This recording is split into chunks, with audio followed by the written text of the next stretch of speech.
जैसा कि last episode में हमने देखा कि टैन शैंग हॉस्टल 7 का बिग बॉस बन गया था, लेकिन तभी वहाँ एक लड़की और आती है और परंपरा के अनुसार अब टैन शैंग उससे लड़ने लगता है। उस लड़की की स्पिरिट सोल रैबिट की है और वो लड़की बहुत ज्यादा शक्तिशाली है। उन दोनों की फाइट में दोनों एक दूसरे पर भारी पड़ते हैं और फिर लास्ट में लड़की टैन शैंग को हरा देती है और अब हॉस्टल 7 का बिग बॉस उस लड़की को बना दिया जाता है। इस लड़की का नाम जीवू है। यहाँ पर कोएड हॉस्टल है क्योंकि यहाँ सब सिर्फ बच्चे हैं, इसलिए गर्ल्स और बॉयज अलग अलग हॉस्टल में नहीं रहते। अब सब फिर एक दूसरे की सोल पार पूछते हैं और जब टैन शैंग उन्हें अपनी सोल पार फुल बताता है तो सब बच्चे बहुत चौंक जाते हैं। अब वहाँ फिर टीचर आते हैं और टैन शैंग को उसका ब्लैंकेट देते हैं। असल में हॉस्टल 7 के अंदर रहने वाले सभी बच्चे वर्किंग स्टूडेंट्स थे, यानी वो यहाँ रहकर पार्ट टाइम जॉब भी करते थे ताकि वो अपनी फीस भर सके। अब फिर टीचर टैन शैंग और जीवू को उनके काम बता के वहाँ से चले जाते हैं। अब टीचर उसे सिर्फ एक ब्लैंकेट देकर गया था और जीवू के पास कोई ब्लैंकेट था ही नहीं, इसलिए वो टैन शैंग से अपने और उसके दोनों के बेड्स को मिलाकर एक करने को कहती है ताकि वो दोनों एक ही बेड पर सो सके।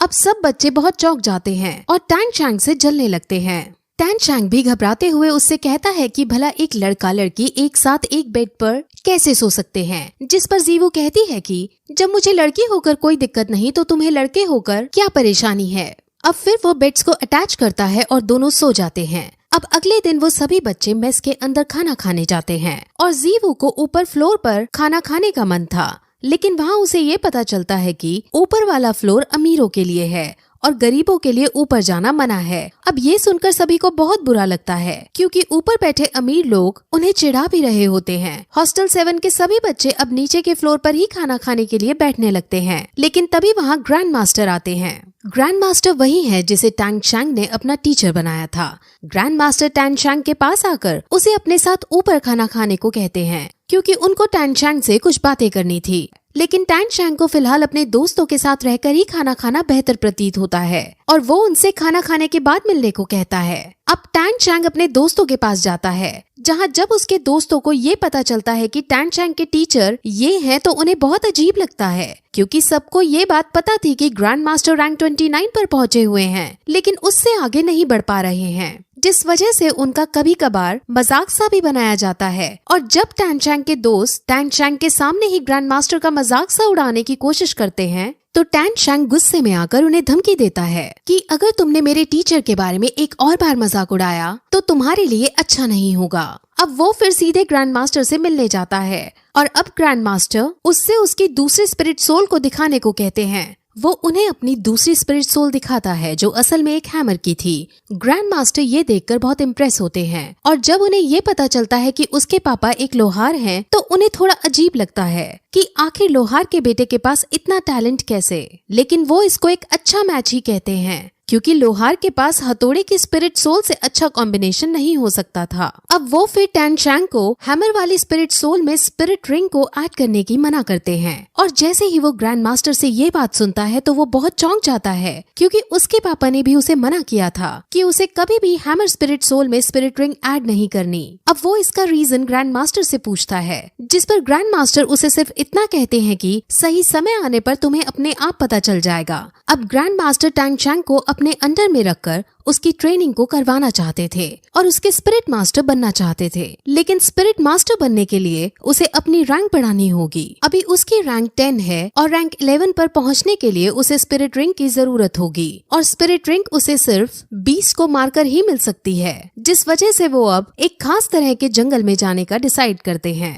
ताकि उस खास तरह के जंगल में जाकर उन्हें शिकार करने के लिए 20 मिल सके। वो उसे फिर उसकी स्पिरिट सोल जो कि एक ब्लू सिल्वर ग्रास की है उसके बारे में उसे कई सारी नॉलेज देते हैं और वो नॉलेज हम आपको आगे आने वाली वीडियोस में स्टोरी के साथ बताएंगे।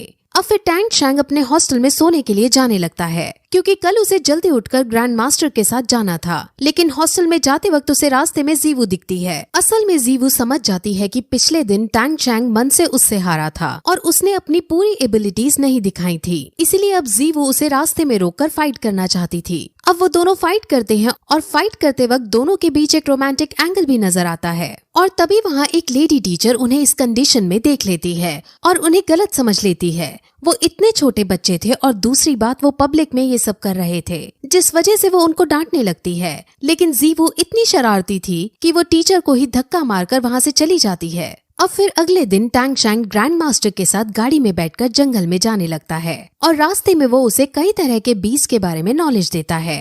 वो फिर उसे एक खास तरह की बेल्ट देता है और उस बेल्ट के अंदर वो जितना चाहे उतना सामान स्टोर कर सकता है। अब इस बेल्ट को पाकर टैंग शैंग बहुत खुश हो जाता है क्योंकि वो अपने हिडन वेपन्स भी इसमें छुपा सकता था। अब वो इस जंगल के एंट्रेंस के पास पहुंच जाते हैं और इस एंट्रेंस के थ्रू सिर्फ खास लोग ही जा सकते थे और ग्रैंड मास्टर का रुतबा तो पूरे शहर के अंदर था, जिस वजह से ग्रैंड मास्टर और टैंग शैंग को जंगल के अंदर जाने की परमिशन दे दी जाती है। अब वो दोनों जंगल के अंदर जाते हैं। जंगल के अंदर कई खतरनाक बीस्ट मौजूद थे और उन बीस्ट से इन दोनों को भी खतरा हो सकता था, इसलिए ये दोनों अब कदम फूंक फूंक कर आगे बढ़ते हैं। अब फिर ग्रैंड मास्टर उसे अपनी स्पिरिट सोल दिखाता है, जो कि असल में एक बीस्ट टाइप की स्पिरिट सोल है। उनकी स्पिरिट सोल बहुत ज्यादा खास और एक तरह की वेरिएंट थी, लेकिन अब टैंग शैंग को थोड़ा सा अजीब लगता है क्योंकि उनकी स्पिरिट सोल तो इतनी अच्छी है, फिर भी उनकी रैंक आगे क्यों नहीं बढ़ रही। जिस पर अब ग्रैंड मास्टर उसे सच्चाई बताता है कि उसकी ये स्पिरिट सोल जब ही अवेकन हो गई थी जब उसकी रैंक हाफ थी और इस वजह से अब वो कितना भी हार्ड ट्रेन कर ले वो कभी भी अपनी रैंक को आगे नहीं बढ़ा पाएगा और इसीलिए ही ग्रैंड मास्टर ने अब रैंक बढ़ाने को छोड़ रैंक्स के बारे में पढ़ना शुरू कर दिया था और अब बहुत सारी नॉलेज इकट्ठा कर ली थी। अब फिर उसे अपनी बीस्ट स्पिरिट सोल के बारे में बताता है कि ये एक बार में 3 अटैक कर सकता है और ये बहुत शक्तिशाली भी है। वहाँ से वो लोग फिर आगे बढ़ते हैं और उन्हें एक बीस्ट नजर आता है, लेकिन वो बीस्ट बहुत कमजोर था और उसको मारने से उन्हें एनर्जी नहीं मिलने वाली थी, जिस वजह से वो उसको वहीं छोड़ आगे बढ़ जाते हैं। वहाँ उन्हें अब एक पेड़ दिखता है जिसको टैंग शैंग एब्जॉर्ब करके ब्लू सिल्वर ग्रास की स्पिरिट रिंग बढ़ा सकता था, लेकिन उस पेड़ की उम्र बहुत कम थी, जिस वजह से वो उनके लिए सूटेबल नहीं है और अब वो आगे बढ़ जाते हैं। असल में वो कलर को देखकर उसकी उम्र का पता लगा सकते हैं। अब उनको बीस्ट ढूंढते ढूंढते रात हो जाती है और अब ग्रैंड मास्टर अपनी बीस्ट टाइप की स्पिरिट सोल को बाहर निकालते हैं और उसे मूली खिलाते हैं। असल में इस बीस्ट की स्पेशल पावर फाट मारना था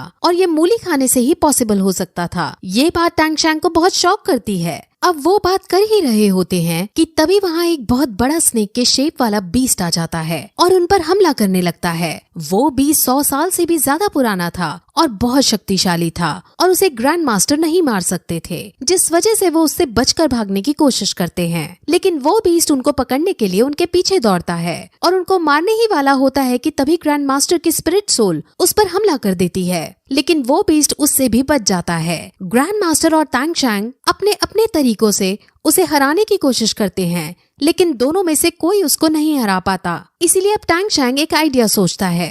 टैंग शैंग अपने ग्रैंड मास्टर का साथ छोड़ चुपके से उससे लड़ने जाता है और अपने हिडन वेपन से उसके मुंह पर वार कर देता है, जिस वजह से वो बीस्ट वहीं तड़प तड़प कर जमीन पर गिर जाता है। अब फिर ग्रैंड मास्टर भी उसको देख लेते हैं और टैंग शैंग को डर लगता है कि कहीं इन्होंने मुझे देख तो नहीं लिया। वो सबसे अपने हिडन वेपन्स को छुपाना चाहता था। अब ग्रैंड मास्टर उसके पास आते हैं और उनको खुशामती से उसका हिडन वेपन नहीं दिखता और ग्रैंड मास्टर को यही लगता है कि टैंग शैंग का चाकू तुक्के से इसके मुंह पर जा लगा है और ये बीस्ट तुक्के से मर गया है। अब ग्रैंड मास्टर बहुत खुश होते हैं क्योंकि अब इस बीस्ट की एनर्जी खींचकर वो टैंग शैंग को स्पिरिट रिंग दिला सकते हैं। अब ग्रैंड मास्टर की ये बात सुनकर कि उसको इस बीस्ट में से एनर्जी खींचनी है, वो डर जाता है क्योंकि उसे ये लग रहा था कि स्नेक की एनर्जी से उसकी स्पिरिट सोल जो कि ब्लू सिल्वर ग्रास है वो तबाह हो जाएगी। लेकिन ग्रैंड मास्टर उसे समझाते हैं कि ऐसा कुछ नहीं होगा, बल्कि इसको खींचकर तुम्हारी स्पिरिट सोल और ज्यादा मजबूत हो जाएगी। अब टैंग शैंग ऐसा ही करता है और ग्रैंड मास्टर के बताए अनुसार वो उसकी एनर्जी को एब्जॉर्ब करके मेडिटेट करने लगता है। वो अपनी स्पिरिट सोल के अंदर पहुंच जाता है और उसे अब स्पिरिट रिंग हासिल होने लगती है और इस प्रोसेस में सुबह हो जाती है और जब उसकी आंख खुलती है तो वो अपने पास अपने टीचर को बेहोश पाता है। उनको चेक करने पर उसे उसके शरीर पर कल वाले बीस्ट के जहर का निशान मिलता है, जिस वजह से उनके शरीर में जहर फैल गया होता है और अब वो बेहोश हो गए होते हैं। अब अगर उनके शरीर से जहर नहीं निकाला गया तो वो मर सकते थे, इसीलिए वो तुरंत लोहार की टेक्निक का यूज करते हुए चाकू को गर्म करता है और उसका यूज करके जहर निकालने लगता है। वो फिर अपनी सोल पार का यूज करता है और जो जहर उनके शरीर के भीतर चला गया था उसे निकालता है और ऐसा करने के कुछ समय बाद ग्रैंड मास्टर फाइनली होश में आ जाते हैं। टैंग शैंग अपने टीचर को रेस्ट करने का बोलता है, लेकिन अब टीचर सबसे पहले वापस स्कूल लौटना चाहते थे। वो अब टैंग शैंग से उसकी स्पिरिट रिंग की पार दिखाने को कहते हैं, जिस पर अब टैंग शैंग मेडिटेट करके उनकी पार को निकालता है और वो पार 50 मीटर दूर के पेड़ में जाकर लगती है और उस पेड़ को अपने में जकड़कर उसे मारने के लिए रेडी हो जाती है। ग्रैंड मास्टर समझ जाते हैं कि ये पार बहुत ज्यादा खतरनाक है और बहुत शक्तिशाली है। इस पार से हम 50 मीटर दूर खड़े आदमी को आसानी से पैरालाइज भी कर सकते हैं। अब दोनों ही बहुत खुश होते हैं और दोनों अब स्कूल में वापस जाते हैं, जहां टैंग शैंग बीमार ग्रैंड मास्टर को बेड पर लेटाता है और ग्रैंड मास्टर उसको शेल्फ में से एक बुक निकालने को कहते हैं। वो कहते हैं कि मैंने इस बुक के अंदर अपनी कई सारी रिसर्च लिखी हैं और इनसे तुम्हें बहुत हेल्प होगी। वो फिर उसे शहर के स्पिरिट हॉल में जाने को कहते हैं, क्योंकि वहाँ जाकर वो खुद के लिए अपने टैलेंट के बेसिस पर एक मंथली स्टाइपेंड बुक कर सकता था और ऐसा करने के बाद उसे यहाँ वर्किंग स्टूडेंट के रूप में काम नहीं करना पड़ेगा। वो अपने ग्रैंड मास्टर की बात मान जाता है और अब उनके कहने अनुसार वहाँ जाने लगता है। वहीं दूसरी तरफ हम हॉस्टल 7 के बच्चों और अमीरों के बच्चों को एक ग्राउंड में देखते हैं जो एक दूसरे से लड़ रहे थे। असल में उनमें लड़ाई हो गई थी और उनके बीच ये डिसाइड होता है कि वो एक एक करके अपने ग्राउंड से एक मेंबर भेजेंगे और जो ग्रुप हारेगा वो कमजोर साबित होगा और उसे दूसरे ग्रुप को बॉस बोलना होगा। हॉस्टल 7 की लीडर जीवू बनी थी और जीवू अपने ग्रुप से एक लड़के को लड़ने के लिए भेजती है। इस लड़के की स्पिरिट सोल लायन की थी और वो अब अमीरों के ग्रुप से जो बच्चा आया था उससे लड़ने लगता है। उनकी लड़ाई बहुत आइकॉनिक लेवल की चलती है, जिस वजह से हॉस्टल 7 का ग्रुप हारने लगता है और जीवू को बहुत बुरा लगता है। अमीरों के बच्चे जीवू को खरगोश कहकर भी चिढ़ाने लगते हैं और तभी वहाँ टैंग शैंग आ पहुँचता है। टैंग शैंग को देखकर जीवू बहुत खुश हो जाती है और वो उसको अमीरों की सारी करतूतें बता देती है। अब टैंग शैंग सब समझ जाता है और वो चुपके से कुछ पेबल्स इस वे में फेंकता है कि अमीर बच्चा लड़खड़ा जाता है और हॉस्टल 7 के बच्चे को मौका मिल जाता है और वो तुरंत अमीर बच्चे पर अटैक करके उसे हरा देता है। अब अमीर बच्चों के ग्रुप को गुस्सा आ जाता है और उनके ग्रुप से सबसे ताकतवर बच्चा लड़ने आ जाता है और उसका सामना टैंग शैंग करता है।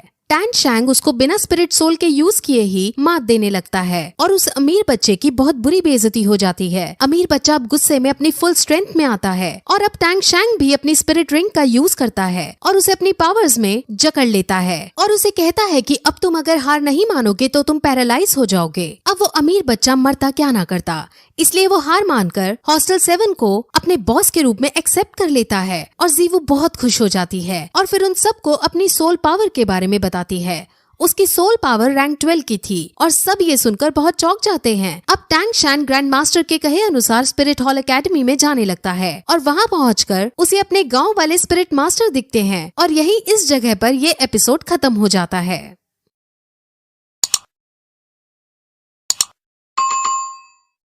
3年之约，如约而至。当年你给我萧家的赤荣。 आज जो सीरीज मैं लाने जा रही हूँ उस सीरीज का नाम सोल लैंड है और जैसा कि आपने BTTH को बहुत पसंद किया था तो ये BTTH से भी अच्छी सीरीज मानी जाती है। सो आई होप आपको ये और भी ज्यादा पसंद आएगी। एपिसोड की शुरुआत में हमें पहाड़ों के ऊपर एक सुंदर सा गांव दिखाया जाता है जिसके अंदर बहुत सारे सुंदर घर और इमारतें बनी हुई हैं। असल में ये एक सेक्ट है जिसका नाम टैंग मैन है। अब फिर हमें इस सेक्ट के बाहर वाले जंगल में एक नौजवान को दिखाते हैं जो कुछ एल्डर्स से बचते हुए भाग रहा था। एल्डर्स उसको पकड़ने की कोशिश कर रहे थे और उस पर अटैक भी कर रहे थे, लेकिन वो नौजवान सभी अटैक से बचता हुआ आगे बढ़ रहा था और ये बात एल्डर्स को बहुत शॉक करती है क्योंकि वो एल्डर्स इतने शक्तिशाली थे कि उनके अटैक से बचना नामुमकिन सा ही होता था। नौजवान का नाम टैंग शैन है और अब भागते भागते आगे एक खाई आ जाती है और अब टैंग शैन रुक जाता है और यहाँ से हमें ये पता चलता है कि टैंग शैन ने सेक्ट लाइब्रेरी के अंदर घुसकर सीक्रेट टेक्निक सीख ली थी।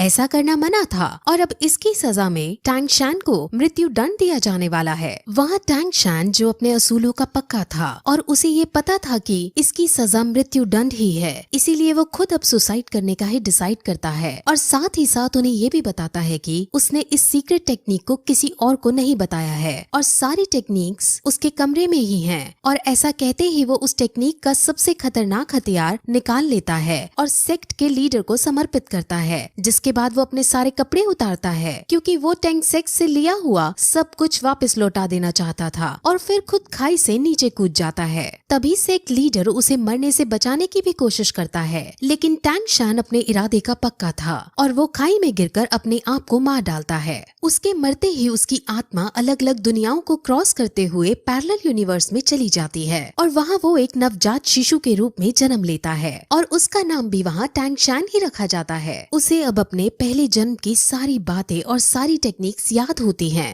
जिस वजह से वो बचपन से ही उन टेक्निक्स को पहाड़ के ऊपर जाकर प्रैक्टिस करता है। इस दुनिया के अंदर डौलो कॉन्टिनेंट है। इस दुनिया के अंदर हर कोई 6 साल की उम्र में अपनी एक स्पेशल एबिलिटी एक्टिवेट करता है। इस एबिलिटी का नाम स्पिरिट सोल है और स्पिरिट सोल को हासिल करने के बाद लोगों के पास अलग अलग तरह की एबिलिटीज आ जाती हैं। एक दिन जब वो पहाड़ से टेक्निक करते हुए वापस आ रहा होता है तो उसे पता चलता है कि इसी साल नए बच्चों की एबिलिटी जगाने के लिए एक स्पिरिट मास्टर उनके गांव में आ रहे हैं। इस स्पिरिट मास्टर का नाम सुयू ताओ है और ये रैंक 26 का स्पिरिट ग्रैंड मास्टर है। असल में यहाँ की कल्टीवेशन 1 से 100 में बनती है और इनमें 1 से 10 के रैंक वाले को ट्रेनी कहते हैं, 10 से 20 वाले को स्पिरिट मास्टर कहते हैं, 21 से 30 वाले को स्पिरिट ग्रैंड मास्टर कहते हैं, 31 से 40 वाले को स्पिरिट एल्डर कहते हैं और ऐसे ही इनकी रैंक के अनुसार ये बनते हैं और इनके बारे में हमें अब आगे पता चलेगा। अब सब बच्चों की एबिलिटीज जगाने के लिए इस गांव का चीफ सारे बच्चों को इकट्ठा करता है। अब गांव के सारे बच्चे एक साथ इकट्ठा होकर एक बिल्डिंग में जाते हैं जहाँ पर स्पिरिट मास्टर एक एक करके उनकी एबिलिटीज को जगाता है।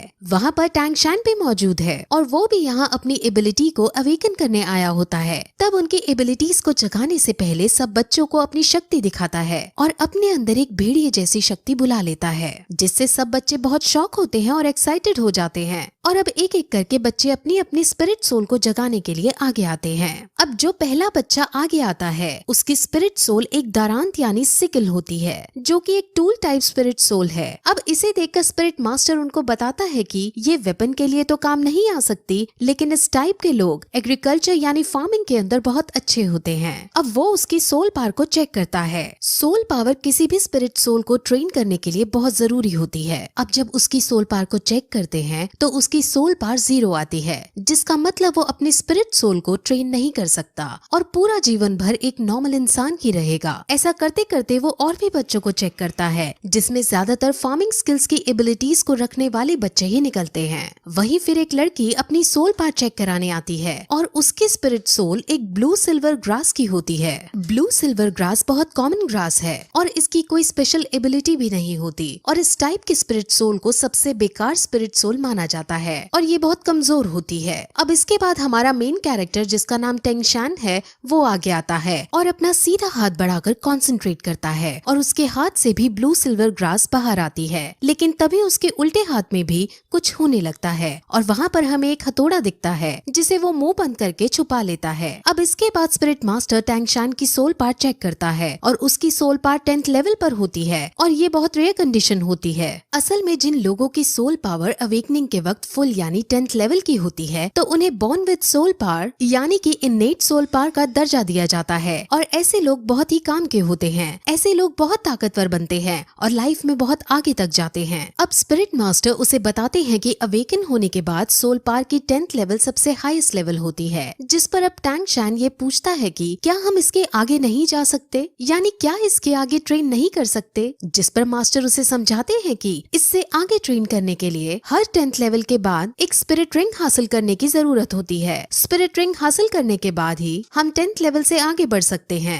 बिना स्पिरिट रिंग के हासिल किए कोई आदमी कितना भी ट्रेन क्यों ना हो वो 11th लेवल पर नहीं पहुंच सकता। अब टैंग शैन उससे ये पूछता है कि क्या तुम्हारे पास 2 स्पिरिट रिंग है, क्योंकि मास्टर की रैंक 26 है और उसे 10th लेवल और 20th लेवल को पार करने के लिए एक एक स्पिरिट रिंग की जरूरत पड़ी थी। स्पिरिट रिंग्स यूजर को उनके स्पिरिट सोल के मुताबिक उनको अलग अलग स्पेशल पावर भी देती है। अब ऐसा कहकर वो हॉल से बाहर आ जाते हैं और अब स्पिरिट मास्टर जाने लगते हैं। अब गांव के चीफ और टैंग शैन के घर जाते हैं और वहाँ उसके पिता को टैंग शैन के पावर्स के बारे में सब कुछ बताते हैं और उसको जीनियस कहकर पुकारते हैं। टैंग शैन के पिता का नाम टैंग हाउ है। टैंग हाउ अब अपने बेटे से उसके स्पिरिट सोल के बारे में पूछता है और उसे अपने बेटे से उसके स्पिरिट सोल के बारे में पता चलता है, जो कि ब्लू सिल्वर ग्रास है। अब ये सुनकर उसका पिता शॉक होता है, क्योंकि उसे पता था कि उसके बेटे की स्पिरिट सोल तो क्लियर स्काई हैमर होनी चाहिए। इस लाइन से आप कंफ्यूज ना हो, इसके बारे में डिटेल में आगे बताया जाएगा। अब गांव के चीफ ये चाहते थे कि टैंग शैन शहर की एक एकेडमी में जाकर ट्रेनिंग करे, लेकिन टैंग हाउ साफ मना कर देता है।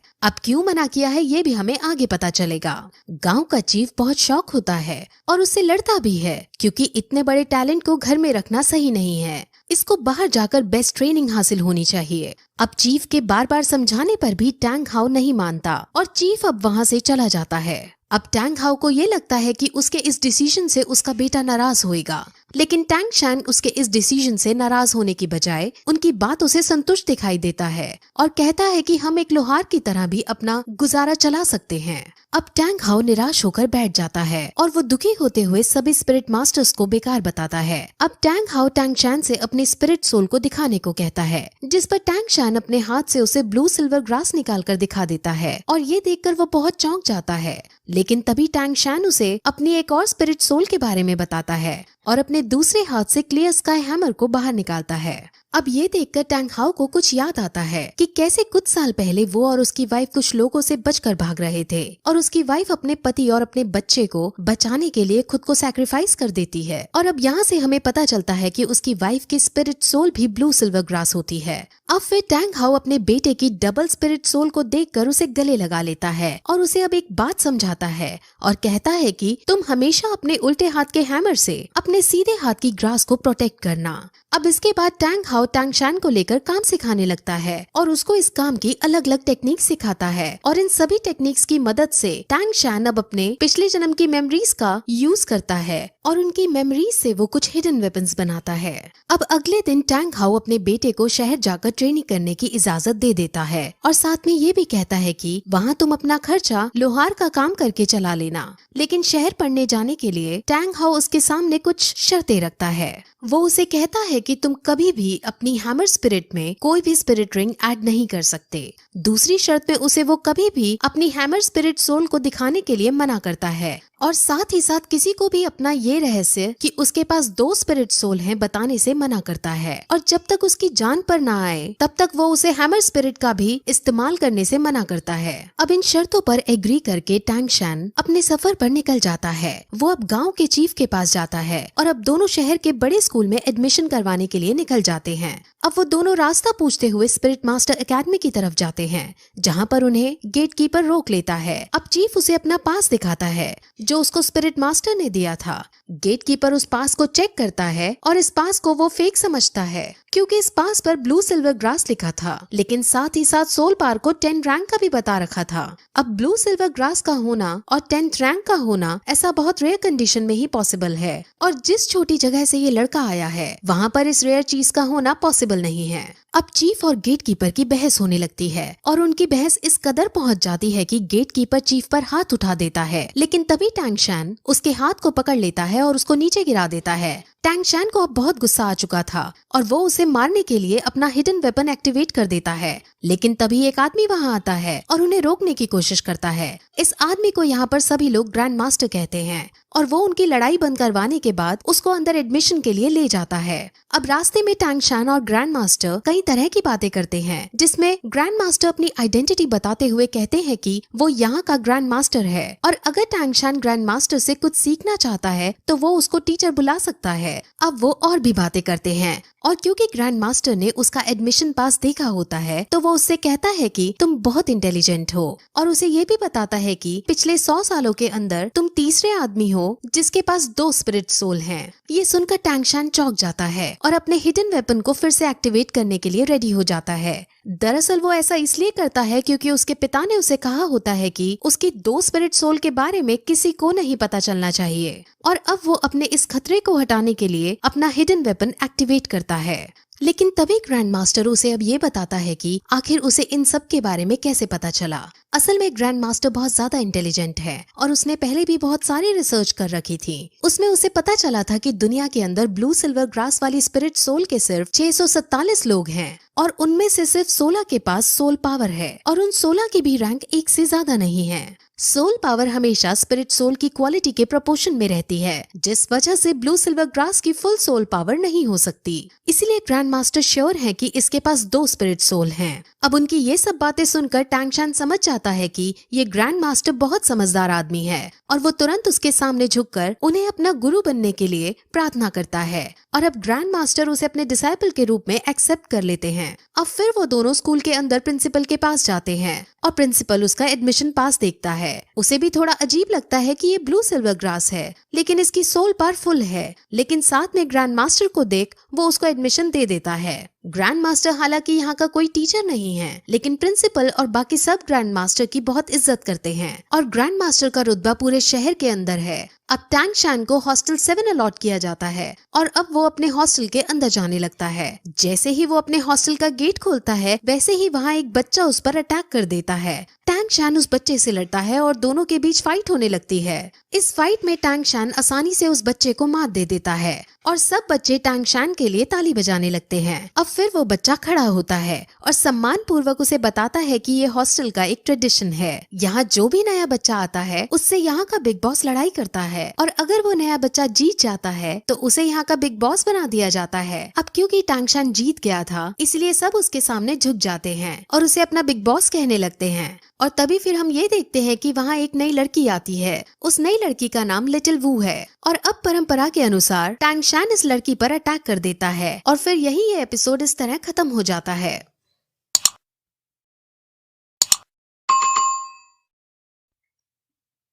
जैसा कि लास्ट एपिसोड में हमने देखा कि टैंग शैन जीवू को बचाने के लिए उस एप के पीछे जाने लगता है। वहाँ जाते वक्त उसे रास्ते में एक बहुत बड़ी मकड़ी नजर आती है जो उस पर हमला कर देती है। वो मकड़ी बहुत ज्यादा स्ट्रॉन्ग थी और वो कई हजारों साल पुरानी थी। इस मकड़ी को मारना बहुत मुश्किल था क्योंकि खुद ये एक जहरीली मकड़ी है, जिसकी वजह से अगर टैंग शैन उस पर पॉइजन छोड़ता है तो मकड़ी पर इसका कोई असर नहीं होगा। अब टैंग शैन कैसे न कैसे करके उसे बचाने की कोशिश करता है और उसको ब्लू सिल्वर प्लांट की मदद से जकड़ने की कोशिश करता है, लेकिन मकड़ी हर बार उसके जाल को तोड़कर उस पर अटैक करने के लिए आगे बढ़ती रहती है। वो मकड़ी अपना स्पाइडर वेब छोड़कर लोगों को फंसाती है और उसके वेब में लगा हुआ पॉइजन धीरे धीरे इंसानों को मार देता है और मकड़ी अब इसी वे में टैंग शैन के ऊपर अपने जाले छोड़ने लगती है। टैंग शैन के हिडन वेपन्स का भी उस पर कोई असर नहीं हो रहा था। इस मकड़ी को तभी मारा जा सकता था जब ये मकड़ी घायल हो। अब काफी लड़ाई करने के बाद फाइनली मकड़ी टैंग शैन को अपना डंक मार देती है और टैंग शैन बेहोश हो जाता है। अब कुछ देर बाद आंख खुलती है और वो अपने आप को पिछले जन्म में जगा हुआ पाता है। वो अब टैंग सेक्ट में वापस आ चुका था और वहाँ पर पुराने वाले एल्डर्स ही मौजूद थे। वहाँ टैंग शैन खड़ा होता है और वो अपने इस लाइफ की मेमोरी बिल्कुल भूल चुका होता है। उसे याद नहीं होता कि जीवू कौन है, श्रेक स्कूल क्या है और वो कहाँ रहता था। वहाँ वो फिर बाकी लोगों से बात करता है और उनके साथ घुल मिल जाता है, लेकिन तभी एक आदमी कुछ शब्द बोलता है जो जीवू बोला करती थी। अब इससे टैंग शैन को विजन्स आने लगते हैं और उसे धीरे धीरे सब याद आ जाता है कि वो यहाँ का नहीं है। वो तो मर चुका था और उसकी अगली लाइफ में वो दूसरी दुनिया में था। वो समझ जाता है कि वो यहाँ बिलोंग नहीं करता, इसीलिए वो फिर से सुसाइड करने की कोशिश करता है।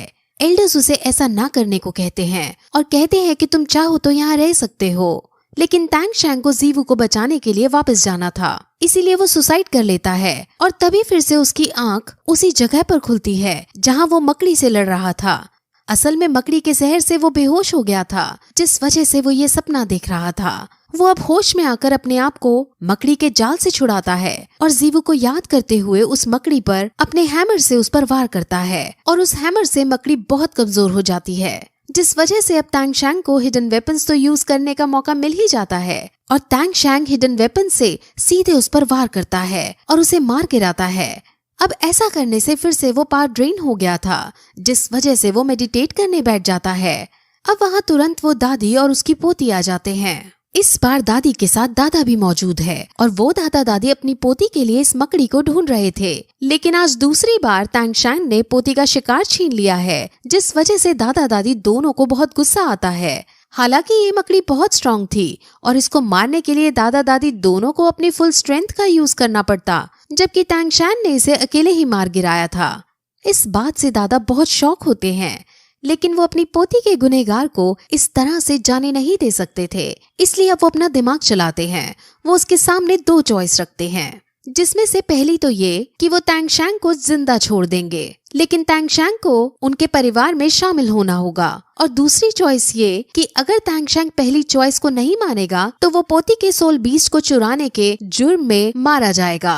अब तैंगशैंग उनकी पहली चॉइस को मान जाता है, जिसमें वो लेकिन अपनी एक शर्त रखता है। वो कहता है कि मैं आपके परिवार में शामिल होने को तैयार हूँ, लेकिन आपको मेरे साथ चलकर मेरी मदद करनी होगी और जीवू को जायंट एप से बचाना होगा। अब जायंट एप का नाम सुनकर दादा दादी दोनों उसे मना कर देते हैं, क्योंकि जायंट एप बहुत ज्यादा शक्तिशाली था और सोल लैंड का सबसे बड़ा ग्रैंड मास्टर भी उसको नहीं हरा सकता था। इसलिए वो उसकी शर्त को ठुकरा देते हैं, जिसके बाद तैंगशैंग भी उनसे ये कह देता है कि अगर तुम मेरी शर्त नहीं मान रहे हो तो मैं भी तुम्हारे परिवार में शामिल नहीं होऊंगा। अब दादा को गुस्सा आ जाता है और वो उससे लड़ने के लिए आगे बढ़ने लगते हैं, लेकिन तभी वहाँ मिस्टर जाओ के साथ बाकी बच्चे आ जाते हैं और दादा दादी को रोकते हैं। वो उनसे बातें करके उन्हें समझाने की कोशिश करते हैं कि तैंगशैंग ने अपनी जान बचाने के लिए इस मकड़ी को मारा था, लेकिन जब वो नहीं मानता तब मिस्टर जाओ दादा को अकेले में ले जाते हैं और उसे बताते हैं कि तैंगशैंग ग्रैंड मास्टर का डिसाइपल है। अब ग्रैंड मास्टर का नाम सुनकर दादा शांत पड़ जाता है, क्योंकि वो ग्रैंड मास्टर की इज्जत करता है और वो अब तैंगशैंग को बिना कुछ कहे वापस जाने लगता है। लेकिन ये बात पोती को सहन नहीं होती। पोती तैंगशैंग से बदला लेना चाहती थी, इसलिए वो तैंगशैंग को चुनौती देती है और कहती है कि मैं तुम्हें इस बार हराऊंगी और अगर फिर भी तुम जीत गए तो तुम इस सोल बीस्ट की स्पिरिट रिंग को हासिल कर सकते हो। अब तैंगशैंग उसकी चुनौती को मान लेता है, लेकिन तभी ऑस्कर वहाँ आ जाता है और कहता है कि इस शर्त में एक और चीज ऐड करनी होगी। वो इस शर्त में एक चीज और ऐड करता है, जिसके अकॉर्डिंग अगर तैंगशैंग जीतेगा तो पोती को तैंगशैंग को किस करना होगा। अब पोती को गुस्सा आ जाता है, लेकिन दादा और दादी को बहुत खुशी होती है, क्योंकि वो तो चाहते ही थे कि उनकी पोती तैंगशैंग जैसे ताकतवर आदमी के साथ रहे। अब उनके बीच एक कंपटीशन रखा जाता है, जिसके अंदर उन दोनों को 20 मीटर दूर खड़े पेड़ पर निशाना लगाना था। उनको 16-16 ब्लेड दिए जाएंगे और उनको एक ब्लेड में लिवर्स को फंसाकर इस वे में फेंकना है कि वो हवा में ब्लेड पहले लीव्स को कैच करे और फिर पेड़ पर जाकर लगे।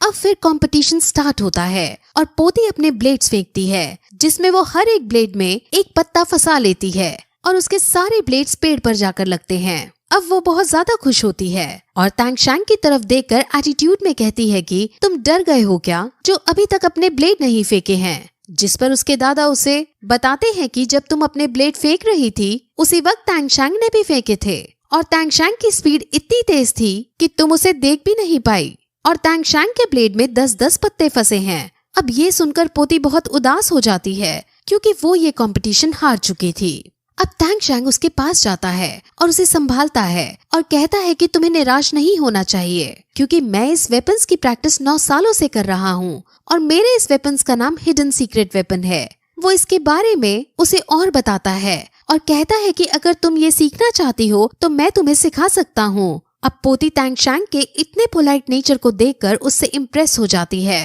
तैंगशैंग उसे अपने सीक्रेट वेपन्स भी गिफ्ट के रूप में देता है और पोती अब बहुत खुश होती है। वो फिर उसे जल्दी से किस करके शर्माते हुए वहाँ से चली जाती है। अब तैंगशैंग फिर उस मकड़ी की स्पिरिट रिंग हासिल करता है। इस मकड़ी का नाम ह्यूमन फेस डेमन स्पाइडर है। वहीं शहर के स्कूल में हम ग्रैंड मास्टर को देखते हैं, जो तैंगशैंग के बारे में ही सोच रहे थे और उन्हें उसकी याद भी आ रही थी। अब अगले दिन तैंगशैंग के पिता तैंग हाओ उस जगह आते हैं जहां तैंगशैंग ने मकड़ी से लड़ाई की थी और वहां वो बहुत सारी ब्लू सिल्वर प्लांट को देखते हैं और अपने बेटे की काबिलियत पर बहुत गर्व महसूस करते हैं। वहां से वो एक जगह जाता है जहां हर तरफ तबाही मची हुई थी। वहां कुछ ब्लू सिल्वर प्लांट्स भी मौजूद थे और वहां से वो अपने पुराने दिनों को याद करता है। और अब हमें तैंग हाओ की ब्लैक स्टोरी पता चलती है। तैंग हाओ अपनी सुंदर सी बीवी और अपने इन्फेंट बेबी के साथ इसी जगह पर खड़े थे और वो किसी से बचकर कहीं भाग रहे थे। तैंग हाओ अपने हैमर का यूज करके अपने बीवी बच्चों को बचाने की कोशिश कर रहे थे। तैंग हाओ बहुत ज्यादा शक्तिशाली थे और वो अपनी बीवी को किसी भी कीमत पर बचाना चाहते थे। उसकी बीवी का नाम यिन है और उसके पीछे ग्रेट सोल लैंड मास्टर पड़ा हुआ है। टैंग हाओ अब उस सोल लैंड मास्टर से लड़ता है और टैंग हाओ उस सोल लैंड मास्टर को घायल करके अपनी बीवी को यहाँ से भाग जाने को कहता है। लेकिन सोल लैंड मास्टर फिर से उस पर अटैक कर देता है और वो अपनी फुल स्ट्रेंथ में उस पर वार करता है। लेकिन इस बार भी टैंग हाओ उसके वार से बच जाता है और फिर से भागने लगता है। लेकिन थोड़ी देर चलने पर अब वहाँ और भी सोल लैंड मास्टर आते हैं और वहाँ अब उन सोल लैंड मास्टर को आदेश देने वाला आदमी भी आ जाता है जो पूरे कॉन्टिनेंट में सबसे ज्यादा ताकतवर इंसान है। वो उनसे कहता है कि तुम दोनों ने एक दूसरे से प्यार करके अच्छा नहीं किया क्योंकि ये भगवान के नियम के विरुद्ध है। जिस पर टैंग हाओ ये कहकर उसकी बात को इग्नोर करता है कि तुम कौन होते हो जो हमें भगवान के नियमों के बारे में बताओ। वो आदमी उसको यिन से दूर करना चाहता था, लेकिन टैंग हाओ यिन से बहुत प्यार करता था, इसलिए वो अब उससे भी फाइट करने जाता है। लेकिन तभी वहाँ यिन आ जाती है क्योंकि उसे पता था कि टैंग हाओ अकेले 4 सोल लैंड मास्टर को नहीं हरा पाएगा। वो अपने आप को सैक्रिफाइस करने को तैयार हो जाती है और वो इन्फेंट बेबी को टैंग हाओ को पकड़ाकर मर जाती है। उसके मरने से वहाँ बहुत सारी ब्लू सिल्वर ग्रास पैदा हो जाती है क्योंकि यिन की spirit soul blue silver grass थी।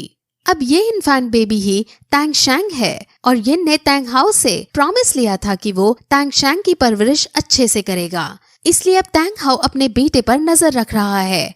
अब टैंग हाओ यिन को बहुत याद करता है और इस जगह पर ब्लू सिल्वर ग्रास को यिन समझकर उससे बातें करने लगता है। वही टैंग शैंग जो थर्ड स्पिरिट रिंग को एब्जॉर्ब कर रहा था, वो जीवू को याद करने लगता है। उसे स्पिरिट रिंग को एब्जॉर्ब करने में बहुत ज्यादा दिक्कत हो रही थी क्योंकि ये मकड़ी बहुत ज्यादा स्ट्रॉन्ग थी और टैंग शैंग इसको सहन नहीं कर पा रहा था। लेकिन अब अगर वो बीच में छोड़कर उठता है तो उसकी जान को खतरा हो सकता है। तभी वहाँ जीवू भागते भागते आ जाती है और उसको जिंदा देख सब बहुत ज्यादा खुश होते हैं। वो उनको बताती है कि एक काऊ रोर के सुनने से वो जायंट एप नर्वस हो गया और उसने अपने आप मुझे छोड़ दिया। वो उन्हें फिर ये भी बताती है कि उसकी भी लेवल 30 हो गई है और उसको रात में एक बीस्ट दिखा था। उसने उस बीस्ट को मारकर स्पिरिट रिंग भी हासिल कर ली है और सब ये सुनकर बहुत खुश होते हैं। लेकिन अभी उनकी टेंशन घटी नहीं थी क्योंकि टैंग शैंग बहुत शक्तिशाली स्पिरिट रिंग को एब्जॉर्ब कर रहा था और अब वो टैंग शैंग के होश में आने का ही वेट करने लगते हैं। वहीं दूसरी तरफ ग्रैंड मास्टर अब श्रेक स्कूल के डीन से मिलने आते हैं और वो दोनों टैंग शैंग के बारे में ही बात करते हैं और ग्रैंड मास्टर अब तक जो भी कुछ हुआ उस बारे में सुनता है तो वो समझ जाता है कि मिस्टर जाओ को टैंग शैंग के पिता टैंग हाओ ने ही पीटा था और फिर वो टैंग हाओ का बैज उन्हें दिखाता है। अब फिर हमें टैंग शैंग को दिखाते हैं जो स्पिरिट रिंग को एब्जॉर्ब कर रहा था और फाइनली वो इसको एब्जॉर्ब कर लेता है, जिसे देखकर सब बहुत ज्यादा खुश होते हैं। लेकिन तभी टैंग शैंग म्यूटेट होने लगता है और उसकी कमर में से मकड़ी जैसा पैर निकलने लगता है। मिस्टर जाओ समझ जाते हैं कि एब्जॉर्ब करते वक्त मकड़ी और ये म्यूटेट हो गए हैं और अब सिचुएशन वर्स्ट होने वाली है। अब ये सुनकर सारे बच्चे डर जाते हैं और इसका सोल्यूशन पूछते हैं, जिस पर मिस्टर जाओ सिर्फ एक ही सोल्यूशन बताते हैं कि उन्हें सिर्फ वेट करना होगा। अब टैंग शैंग फिर से बेहोश हो जाता है और पहले तो उसे जीवू की ही याद आती है जो उससे दूर जा रही थी और फिर वो फिर से अपने पिछले जन्म में पहुंच जाता है, जहां हमें अब ये पता चलता है कि उसने आखिर पिछले जन्म से सीक्रेट लाइब्रेरी में जाकर सीक्रेट नॉलेज क्यों चुराई थी। असल में टैंग शैंग को पढ़ने और अलग अलग नॉलेज प्राप्त करने का बहुत शौक था। वो अलग अलग टेक्निक्स और वेपन्स के बारे में पढ़ना और रिसर्च करना चाहता था। वो अपने भी कई सारे वेपन्स बनाया करता था, लेकिन उसके इस टैलेंट की वहाँ कोई कदर नहीं करता था। उसके साथ रहने वाले बच्चे उसके वेपन्स को देखते तक नहीं थे और उसके सामने ही उसकी बुराई करके उसके वेपन्स को तोड़ दिया करते थे, जिस वजह से टैंग शैंग बहुत फ्रस्ट्रेट रहा करता था। और टैंग शैंग अब कुछ बड़ी और सीक्रेट नॉलेज प्राप्त करना चाहता था और इसलिए अब वो एल्डर्स से सीक्रेट लाइब्रेरी के सीक्रेट वेपन्स के बारे में पढ़ने को कहता है, जिस पर एल्डर्स उससे बहुत गुस्सा करते हैं क्योंकि उन वेपन्स और उस नॉलेज के बारे में जानने का हक किसी को नहीं था। इसलिए वो उसे बहुत गुस्सा करते हैं और उसे इस क्लैन से निकल जाने को कहते हैं और फिर ये एपिसोड इस तरह खत्म हो जाता है।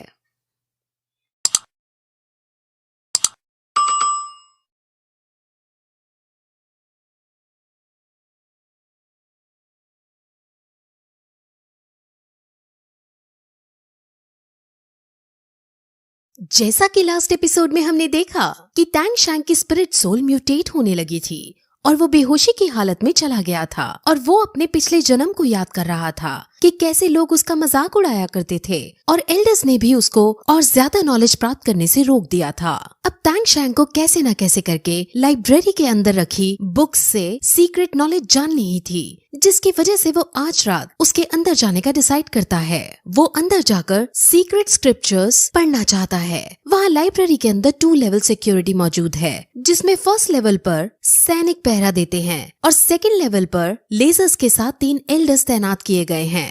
अब इन दोनों सिक्योरिटी को तोड़कर टैंग शैंग को अंदर जाना था। अब टैंग शैंग अपने हिडन वेपन से चाहता तो बाहर पहरा देने वाले सैनिकों को मार सकता था, लेकिन वो अपने इस टैंग सेक्ट से बेहद प्यार करता था और उसके ऊपर टैंग सेक्ट के कई एहसान थे।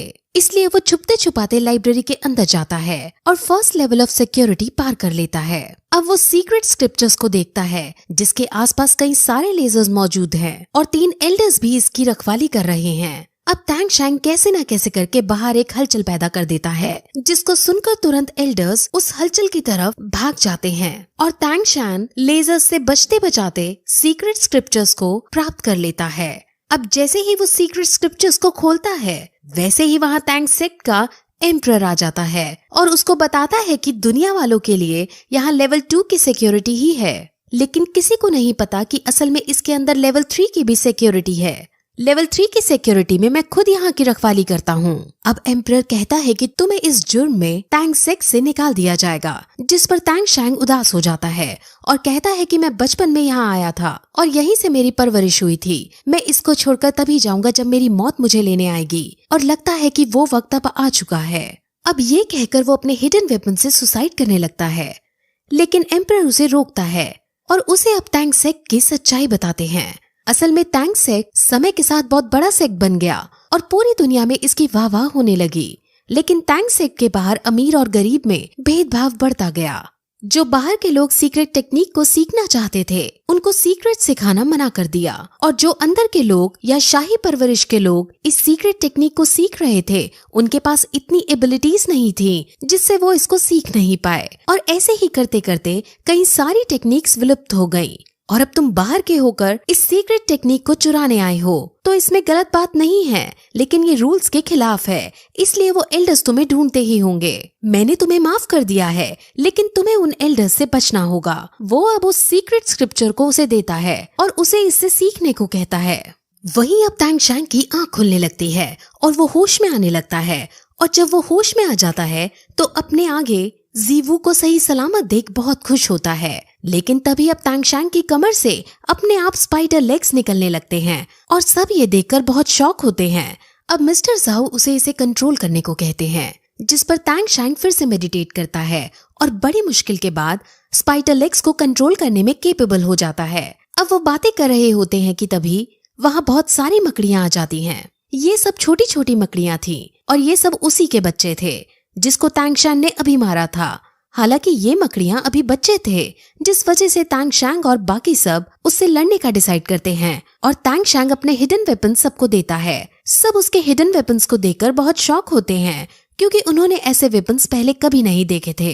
अब इन वेपन्स का यूज करके सब मकड़ियों को मार देते हैं।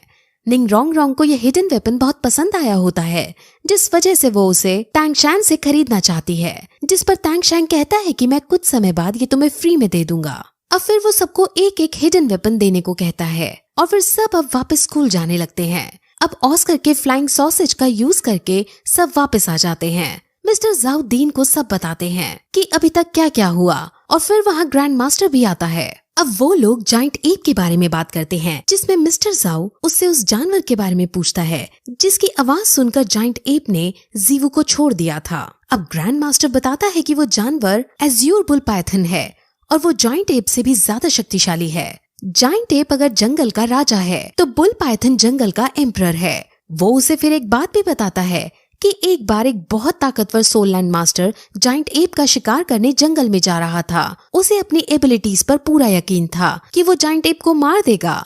जाइंट एप एक लेक के अंदर पानी पी रहा था और वो जाइंट एप को देखकर उसे युद्ध के लिए ललकारता है, लेकिन तभी वहाँ लेक के अंदर से उसे एक बहुत भयानक आवाज आती है और वो आवाज एज्यूर बुल पाइथन की थी। बुल पाइथन इंसानों की आवाज भी बोल सकता है और वो उस वॉरियर को वहाँ से जाने को कहता है और वो वॉरियर फिर बिना कुछ सोचे अपनी जान बचाने के लिए वहाँ से भाग जाता है। वो असल में बुल पाइथन की ताकत के बारे में उन्हें समझा रहा था। अब फिर वो ऑस्कर के बारे में बात करते हैं कि वो बहुत टैलेंटेड बंदा है।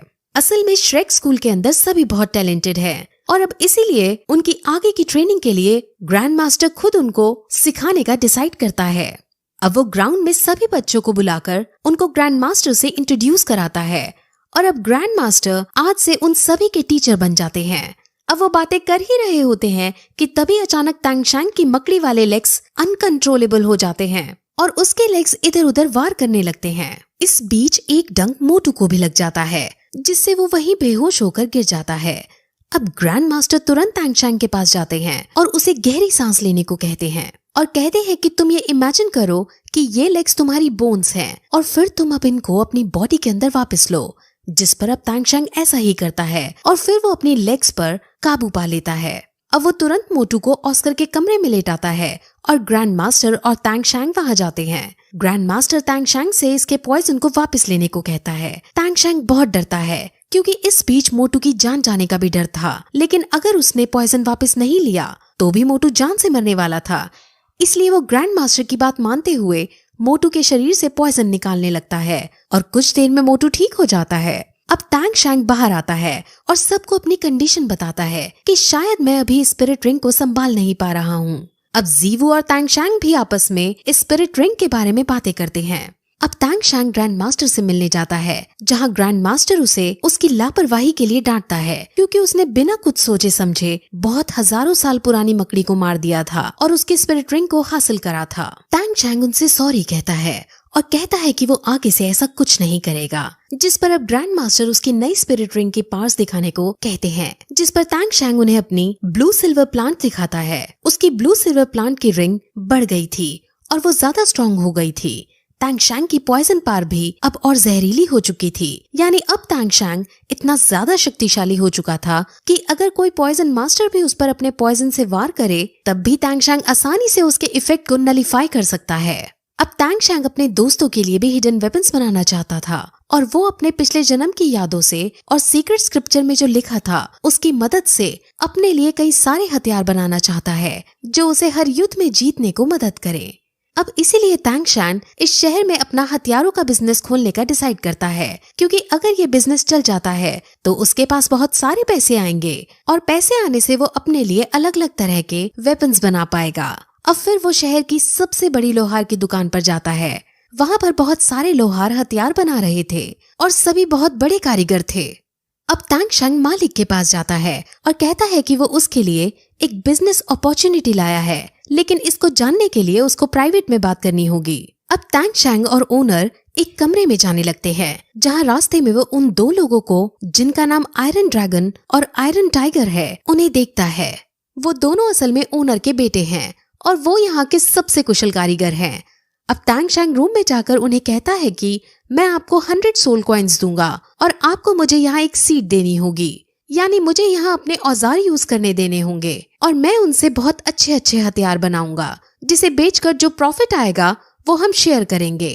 अब उनको ये प्लान बहुत अच्छा लगता है, लेकिन वो टैंगशैंग पर यकीन नहीं कर पा रहे थे कि ये बच्चा हथियार बना भी पाएगा या नहीं। इसीलिए वो उससे उसकी स्किल्स के बारे में पूछता है, जिसमें जब उन्हें उसकी रैंक 30 पता चलती है तो वो बहुत शॉक होते हैं। अब वहाँ वो दोनों बेटे भी आ जाते हैं और वो टैंगशैंग को यहाँ देखकर बहुत खुश होते हैं और वो अपने पापा को बताते हैं कि इसकी एक पार्टनर तो हमें जान से मारने वाली थी, लेकिन इसने ही हमको बचाया था और ये बहुत ताकतवर इंसान है। अब ये सुनकर ओनर बहुत खुश हो जाता है और उसके साथ इस बिजनेस को करने के लिए मान जाता है।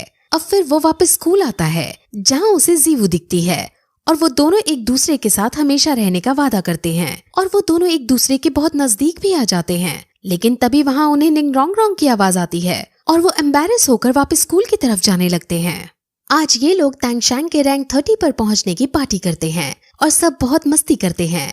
अगले दिन ग्रैंड मास्टर खुद उन सब के लिए ब्रेकफास्ट बनाता है और फिर सब ग्राउंड में आकर एक लाइन में खड़े होते हैं और वहाँ पर अब ग्रैंड मास्टर उन्हें कहता है कि अब तुम लोगों की इंटेंस ट्रेनिंग शुरू होगी। वो मिस्टर दाई को अपने पास बुलाते हैं और कहता है कि तुम्हें इन सब से बारी बारी से फाइट करनी है, लेकिन तुम्हें ध्यान रखना है कि किसी को चोट ना पहुंचे। और जब तुम टैंगशैंग से फाइट करो तो टैंगशैंग तुम्हारे साथ थर्ड स्पिरिट रिंग को यूज नहीं करेगा। अब ये सुनकर मिस्टर धाई कहता है कि टैंगशैंग अपनी थर्ड स्पिरिट रिंग का यूज कर सकता है, क्योंकि मैं उसे उसकी थर्ड स्पिरिट रिंग के साथ भी हरा दूंगा। लेकिन ग्रैंड मास्टर उसे मना करता है और कहता है कि अगर टैंगशैंग ने मकड़ी वाली पार को यूज किया तो तुम जिंदा नहीं बच पाओगे। अब ये सुनकर सब हंसने लगते हैं, लेकिन मिस्टर धाई ग्रैंड मास्टर से जिद करता है तो ग्रैंड मास्टर टैंगशैंग को थर्ड स्पिरिट रिंग का यूज करने की परमिशन दे देता है। और अब उन दोनों में फाइट शुरू होती है और उसमें स्पाइडर वेब बनाकर मिस्टर धाई को फंसा देता है और उससे निकलने के चक्कर में उसके शरीर में पॉइजन फैलने लगता है। अब मैच रोक दिया जाता है और पहले टैंगशैंग उसके पॉइजन को हटाता है और फिर ग्रैंड मास्टर उन सभी को टीम वर्क की ताकत समझाते हैं और उनको हमेशा साथ एक साइड से लड़ने के लिए मोटिवेट करता है। अब मोटू ऑस्कर से लड़ता है और ऑस्कर हार जाता है, जिसके बाद मिस्टर धाई मोटू से लड़ता है और मोटू और मिस्टर धाई के बीच बहुत आइकॉनिक लेवल का मैच होता है, जिसमें पहले तो मिस्टर धाई कमजोर पड़ रहा होता है, लेकिन मिस्टर धाई अब अपने फुल पोटेंशियल में आता है, जिसके बाद दोनों आपस में आइकॉनिक लेवल की फाइट करने लगते हैं।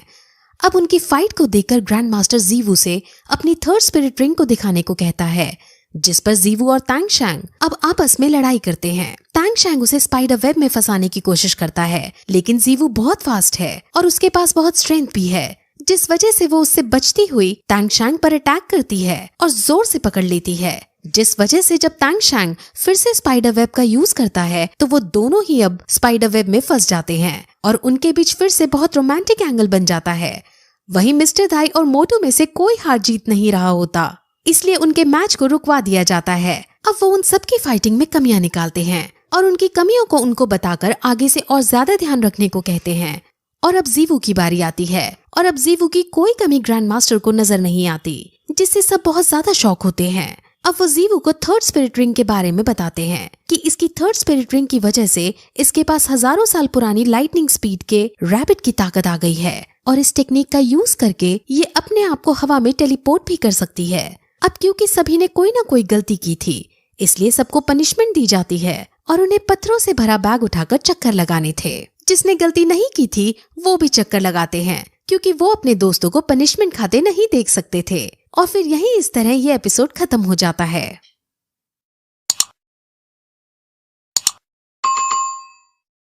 जैसा कि लास्ट एपिसोड में हमने देखा कि जीवू और मोटे लड़के के बीच फाइट हो रही थी और वो दोनों एक दूसरे को हराने के लिए अपनी पूरी ताकत लगा रहे थे। वहीं तभी उनकी लड़ाई अब फिर से होने वाली होती है, लेकिन तभी वहाँ मिस्टर धाई आकर उन्हें रोकता है और फिर उनकी लड़ाई को शांत कराता है। असल में ये मोटा लड़का बुरा लड़का नहीं है और अब मिस्टर धाई सभी को मोटू की कहानी बताता है। असल में मोटू इसी स्कूल के अंदर का स्टूडेंट है जिसने इसी साल एडमिशन लिया है।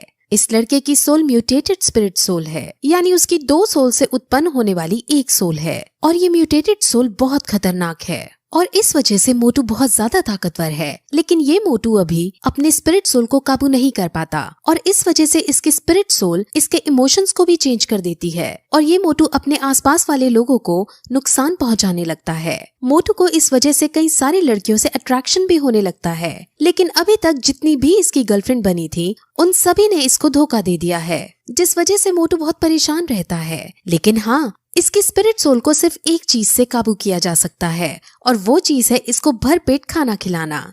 ये सब सुनकर बाकियों को बहुत अजीब लगता है, क्योंकि यहाँ आकर वो बहुत अजीब अजीब चीजों का सामना कर रहे थे और उन्हें समझ आ जाता है कि ये सच में एक मॉन्स्टर स्कूल है। अब मिस्टर धाई उसे बाकी स्टूडेंट से इंट्रोड्यूस कराता है। वहाँ अब ऑस्कर भी आता है जो उन सबको अपना इंट्रोडक्शन देता है और वो निंग रोंग रोंग के सामने अपनी हेकड़ी भी दिखाने की कोशिश करता है, यानी उसे इम्प्रेस करने की कोशिश करता है। उसने अपनी बियर्ड भी कटवा ली होती है, लेकिन निंग रोंग रोंग इससे बिल्कुल इम्प्रेस नहीं होती, बल्कि उसे इसके इस पागलपन पर इरिटेशन होने लगती है। अब फिर वहाँ स्कूल का दिन आता है और जीवू समझ जाती है कि ये दिन तो वही है जो पहले शॉपकीपर बने हुए थे और इन्हीं से इन्होंने वो हेयर क्रिस्टल खरीदा था।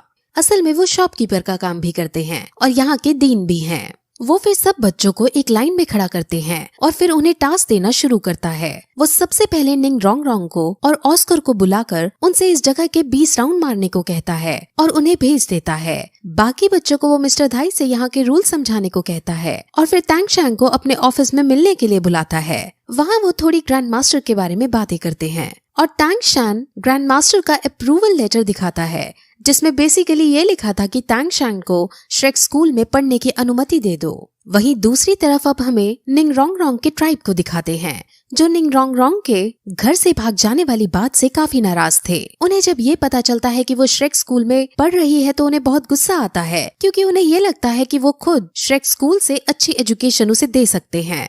वहीं ऑस्कर और निंगरोंगरोंग जो राउंड लगा रहे थे, उसमें ऑस्कर अपनी सोल पार से सॉसेज बनाकर उसे देने की कोशिश करता है, क्योंकि निंगरोंगरोंग ने सुबह से कुछ नहीं खाया था। लेकिन निंगरोंगरोंग एटीट्यूड में उसके सॉसेज को मना कर देती है और उसको पीछे छोड़ आगे निकल जाती है।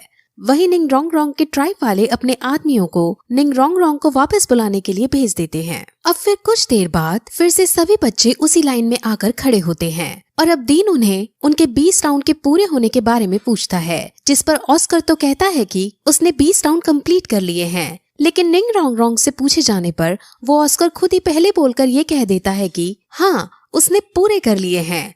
अब वो ऑस्कर को आगे बुलाकर उसे शाबाशी देते हैं और फिर तुरंत उससे 20 राउंड और मारने के लिए कह देते हैं। ये सुनकर ऑस्कर को बुरा तो लगता है, लेकिन अपनी टीचर की बात को वो मना नहीं कर सकता था, जिस वजह से वो 20 राउंड फिर से मारने के लिए चला जाता है। असल में उन्हें समझ आ गया था कि निंगरोंगरोंग ने 20 राउंड नहीं मारे हैं और ऑस्कर ने झूठ बोला है। ऑस्कर ने तो पहले 20 राउंड कंप्लीट कर लिए थे, लेकिन उसने निंगरोंगरोंग के लिए झूठ बोला था। अब वो निंगरोंगरोंग को डांटने लगते हैं और ऐसा करने पर निंगरोंगरोंग को भी गुस्सा आ जाता है और वो अपने टीचर से पलटकर ऊंची आवाज में बोलने लगती है और कहती है कि ये सिर्फ एक स्कूल है और कोई जंग का मैदान नहीं जो हर बात मानी ही जाए।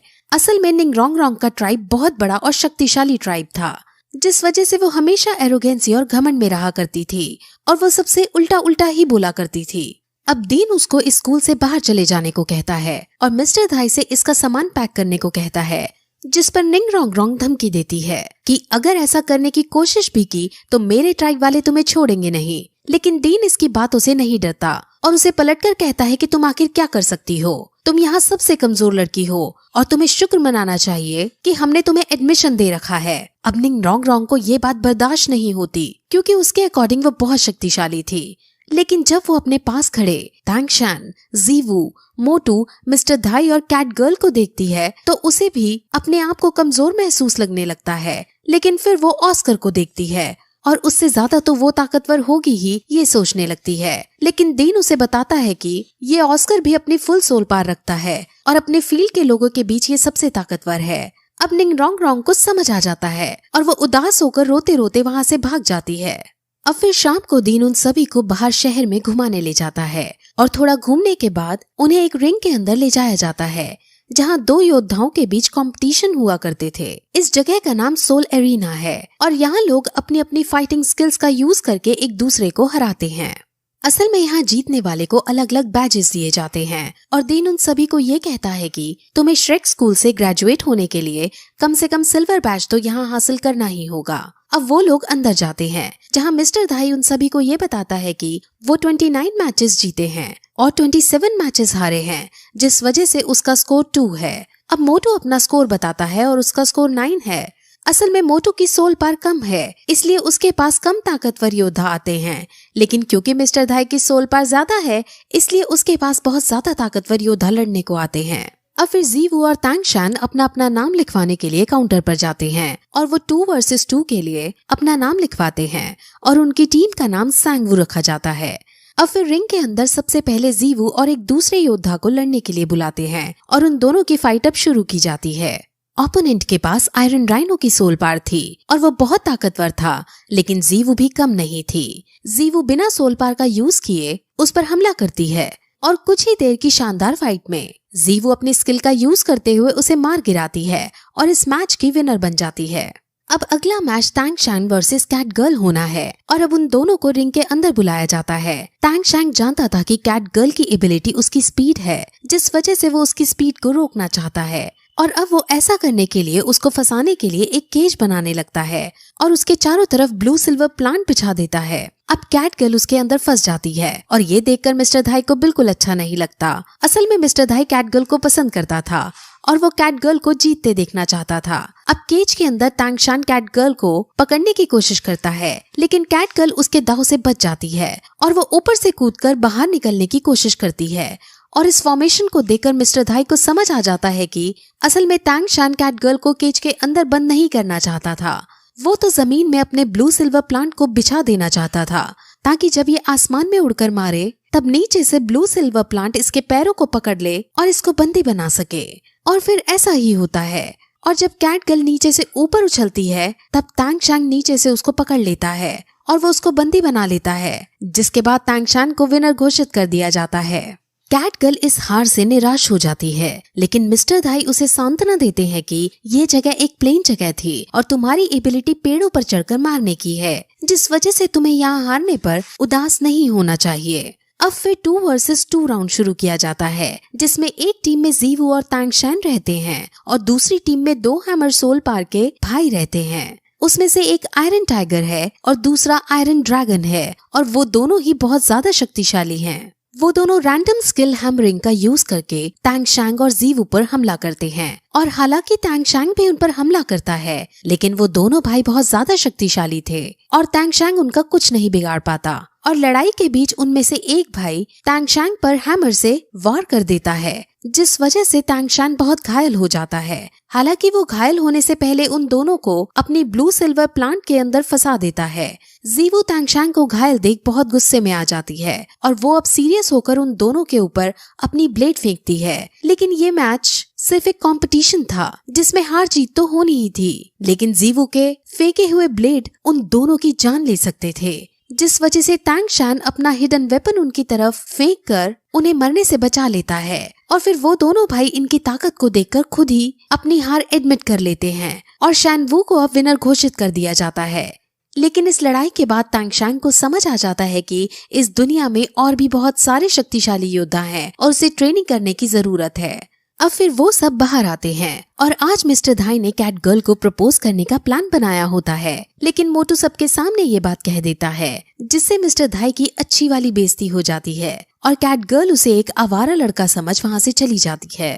अब फिर जीवू और टैंगशान भी आपस में बातें करते हैं और फिर वापस स्कूल की तरफ आने लगते हैं। वहाँ स्कूल के एंट्रेंस पर वो मिस्टर धाई को निंग रोंग रोंग से झगड़ते हुए देखते हैं और निंग रोंग रोंग इतनी बदतमीजी से बात कर रही होती है कि मिस्टर धाई को गुस्सा आ जाता है और वो तुरंत उसे मारने के लिए आगे बढ़ता है, लेकिन टैंगशान उसे रोककर अपने गुस्से पर काबू करने को कहता है, जिसके बाद मिस्टर धाई उसको वहीं छोड़ खुद अंदर चला जाता है। अब उसके जाने के बाद निंग रोंग रोंग टैंगशान को कहती है कि तुम जाकर मिस्टर धाई को जान से मार डालो।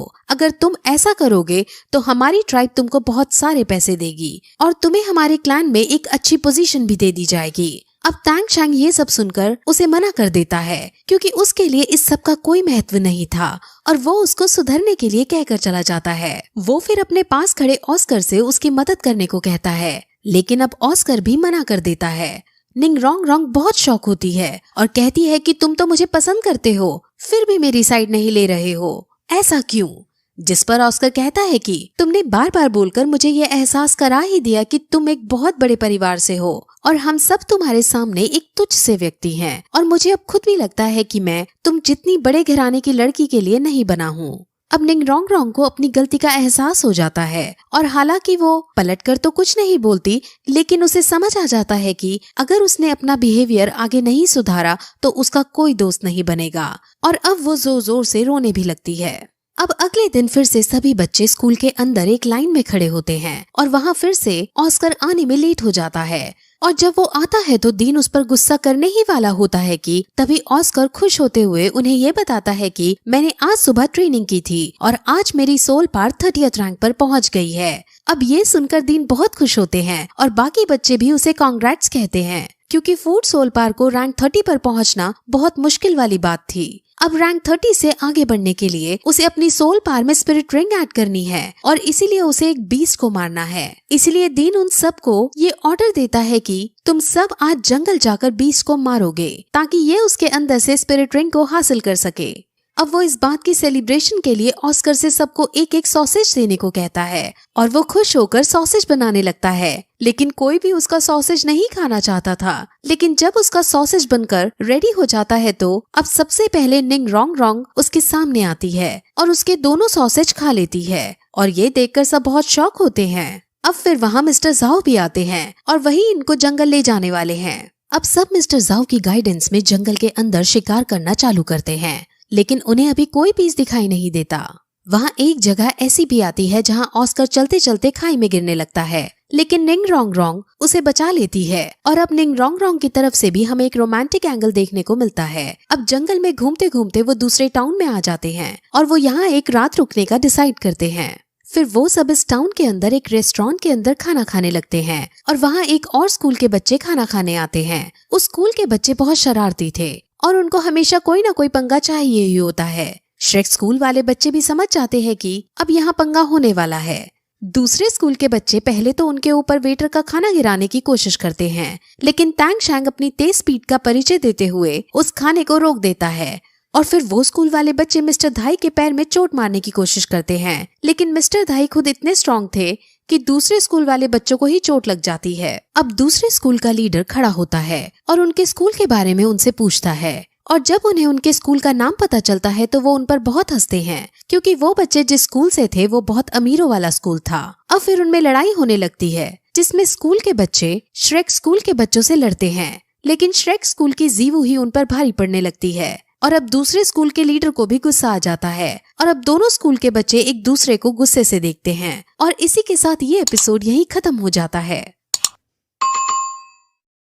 जैसा कि लास्ट एपिसोड में हमने देखा कि टैन शैंग ग्रैंड मास्टर के कहने अनुसार हॉल स्पिरिट एकेडमी के अंदर आ गया था और वहाँ उसे अपने पुराने वाले स्पिरिट मास्टर मिलते हैं। वो उसे इस एकेडमी के हेड से मिलवाते हैं और अब हेड टैंग शैंग को अपने साथ एक जगह ले जाता है जहाँ वो उसे मार्शल सोल हॉल दिखाता है। यहाँ पर बहुत हाई लेवल की मार्शल सोल रखी हुई थी और ऐसी मार्शल सोल सिर्फ बड़े शहरों में ही मिला करती है। ये जगह सेक्रेड टेम्पल है और इसके अंदर रखी हुई सोल को सिर्फ हाई स्पिरिट सोल वाले ही हासिल कर सकते हैं। हर कोई स्पिरिट मास्टर इसको हासिल करना चाहता है, लेकिन अभी तक ऐसा कोई भी पैदा नहीं हुआ है जो इसको प्राप्त कर पाए। अब फिर टैंग शैंग उन्हें अपनी स्पिरिट सोल दिखाता है और उसके अंदर जब वो दतूरा स्नेक की स्पिरिट रिंग देखते हैं तो बहुत शॉक हो जाते हैं। जब उन्हें ये भी पता चलता है कि इस बच्चे की सोल पार 13 है तब वो बहुत अचंभित होते हैं, क्योंकि इस बच्चे ने 2 लेवल स्किप करके सीधे 13 सोल पार हासिल कर ली थी। अब वो समझ जाते हैं कि जरूर इसका टीचर कोई बड़ा आदमी है और जब वो उससे उसके टीचर के बारे में पूछते हैं तो टैंग शैंग ग्रैंड मास्टर को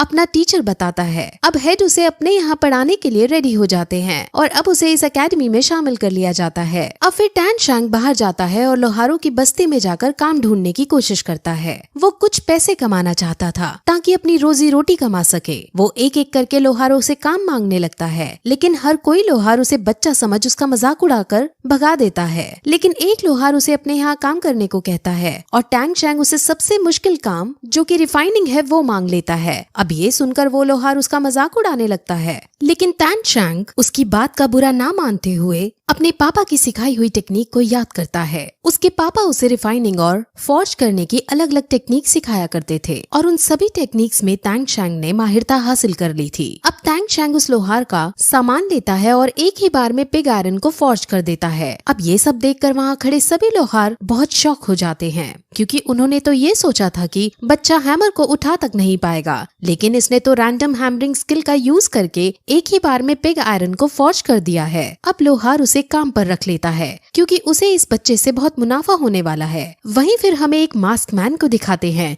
जो टैंग शैंग को छुप छुप कर देख रहा था और उसकी हर गतिविधि पर नजर रख रहा था। अब फिर ट्रेनिंग करते करते और लोहार का काम करते करते उसे 1 साल बीत जाता है और फिर 1 साल बाद वो जीवू के साथ मिलकर अपने घर अपने डैड से मिलने जाता है, लेकिन वहाँ उसे अपने डैड नहीं मिलते। वहाँ उसके ग्रैंडपा जैक मौजूद थे जो उसके डैड का एक लेटर देते हैं। लेटर में लिखा था कि वो अब टैंग शैंग से दूर जा रहे हैं, क्योंकि अगर वो टैंग शैंग के पास रहेंगे तो टैंग शैंग को ट्रेनिंग करने में दिक्कतें होंगी। और दूसरी बात, उन्हें अपना भी एक पुराना काम है जो पूरा करना है, जिस वजह से वो अब तभी वापस लौटेंगे जब टैंग शैंग एक ताकतवर योद्धा बन जाएगा। अब अपने पापा को गया हुआ देख टैंग शैंग को बहुत बुरा लगता है। वहीं ग्रैंड मास्टर जो अब भी शहर के अंदर थे और वो अपने स्टूडेंट टैंग शैंग को ही याद कर रहे थे कि तभी गेट पर वहाँ टैंग शैंग के पिता टैंग हाओ आ जाते हैं। टैंग हाओ और ग्रैंड मास्टर एक दूसरे से 20 साल से नहीं मिले थे और जब ग्रैंड मास्टर अब टैंग हाओ को देखते हैं तो वो उसे देखकर बहुत शॉक होते हैं। उन्हें ये भी समझ आ जाता है कि टैंग शैंग इसका ही बेटा है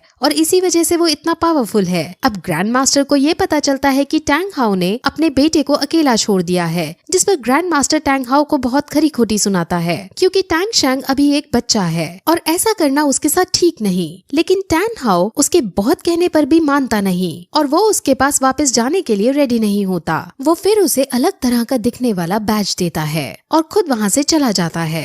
वहीं टैंग शैंग जो अपने पापा की वजह से बहुत ज्यादा उदास हो जाता है और उसको कुछ भी करने का मन नहीं करता, लेकिन उसकी दोस्त जीवू उसे हिम्मत देती है और उसे समझाती है कि तुम्हारे डैड तुम्हारी भलाई के लिए तुम्हें छोड़कर गए हैं और वो तुम्हें एक बड़ा आदमी बनते देखना चाहते हैं, इसलिए तुम्हें अब दुख छोड़कर काम पर लग जाना चाहिए और बड़ा आदमी बनना चाहिए। अब टैंग शैंग समझ जाता है और वो दोनों कई और सारी बातें करते हैं और उनके बीच हमें एक रोमांटिक एंगल नजर आता है। वो दोनों एक दूसरे से हमेशा साथ रहने का वायदा करते हैं और टैंग शैंग उसकी हमेशा रक्षा करने की कसम खाता है। टैंग शैंग के पिता टैंग हाओ की भी अपनी पूरी एक बैक स्टोरी है जो बहुत ज्यादा इंटरेस्टिंग है और उसके बारे में हमें आगे पता चलेगा। अब फिर टैंग शैंग जीवू को एरो चलाने की ट्रिक सिखाता है और उसे फिर अपना हिडन वेपन भी दिखाता है। हिडन वेपन को देख जीवू बहुत खुश हो जाती है और उससे हिडन वेपन मांगती है, लेकिन टैंग शैंग हिडन वेपन जैसी खतरनाक चीज को उसको देने से मना कर देता है। वहीं अब टैंग शैंग आसमान में देखकर अपने डैड को याद करता हुआ खुद से ये प्रॉमिस करता है कि वो एक दिन जरूर बहुत ज्यादा स्ट्रॉन्ग बनेगा। अब फिर उसको ट्रेनिंग करते 5 साल बीत जाते हैं और हमें 5 साल बाद टैंग शैंग को जीवू के साथ दिखाते हैं। वो दोनों अब बड़े हो चुके थे और अब वो ग्रैंड मास्टर के कहे अनुसार अपने हाई स्कूल की पढ़ाई करने श्रेक स्कूल में जा रहे थे। वो दोनों अब भी एक साथ रहते थे और उन दोनों में अब भी कहीं ना कहीं रोमांटिक एंगल था, लेकिन सिर्फ जीवू की तरफ से।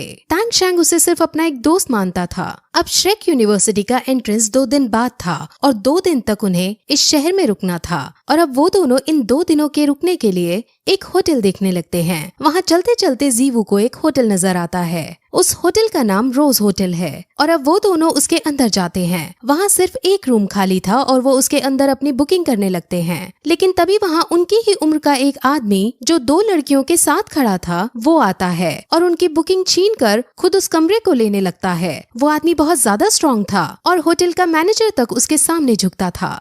सब लोग उससे डरते थे और इसीलिए होटल वाले उसे ही रूम देने लगते हैं। अब ये देखकर जीवू को गुस्सा आ जाता है और वो उससे बहस करने लगती है। उस आदमी का नाम मिस्टर धाई है और अब उसे भी गुस्सा आ जाता है। अब उनमें लड़ाई होने लगती है जिसमें टैंग शैंग उससे लड़ने को जाता है। पहले तो वो नॉर्मल स्किल्स का ही यूज करते हुए एक दूसरे पर हमला करते हैं और इन सभी में टैंग शैंग जीत जाता है, लेकिन अब मिस्टर धाई टैंग शैंग की एबिलिटीज को समझ जाते हैं। अब वो फिर अपनी स्पिरिट रिंग का यूज करता है और उसकी स्पिरिट रिंग एक टाइगर बीस्ट की है। उसकी सोल पावर 37 रैंक पर है और वो बहुत शक्तिशाली है। अब टैंग शैंग भी अपनी स्पिरिट रिंग को बाहर निकालता है जो एक दतूरा स्नेक की थी और उसकी सोल पावर 29 थी। वो अपनी स्पिरिट रिंग का यूज करते हुए उसको बांधने की कोशिश करता है, लेकिन मिस्टर धाई हर बार उसके बंधन को तोड़ बाहर निकल जाता है। अब ऐसा टैंग शैंग कई बार करता है, लेकिन मिस्टर धाई की स्पिरिट रिंग एक व्हाइट टाइगर बीस्ट की थी। वो हर बार उसे तोड़ते हुए बाहर निकल जाती है। अब फिर टैंग शैंग एक स्माइल के साथ अपनी एक और बंधन उस पर छोड़ता है और इस बार मिस्टर धाई बंधन में बंध जाता है और यहाँ से अब हमें ये पता चलता है कि जितनी बार टैंग शैंग ने उसे बांधने की कोशिश की थी वो असल में उसे